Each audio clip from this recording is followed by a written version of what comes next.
আবার আওয়াজ করে পড়েন হামদান কাসীরান তাইয়িবান মুবারাকান ফীহি। বিশ্বনবী সালাত শেষ করলেন, সালাম ফিরালেন, মুসল্লিদের দিকে মুখ ফিরিয়ে বললেন সামি আল্লাহু লিমান হামিদা বলে যখন আমি দাঁড়িয়েছি তোমরা ফিসফিস করে পড়েছ রব্বানা ওয়ালাকাল হামদ। কে যেন পড়েছ হামদান কাসীরান তাইয়িবান মুবারাকান ফী। কে পড়েছ? আমি তো এটা কখনো শিখাই নাই, কোত্থেকে পেলে? কেন পড়েছ? দাঁড়াও।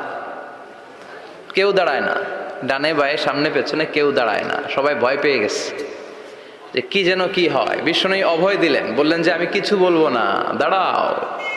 বিশ্বনবী অভয় দেওয়ার পর এক সাহাবী হাত তুলে দাঁড়িয়ে বললেন ইয়া রাসূলুল্লাহ আমি পড়েছি। বিশ্বনবী বললেন কেন পড়েছ? আমি তো এটা শিখাই নাই। সাহাবী বললেন ইয়া রাসূলুল্লাহ আল্লাহর প্রশংসা আমার কম কম করলে অন্তর জুড়ায় না, আমার করতে মনে চায় বেশি বেশি। এজন্য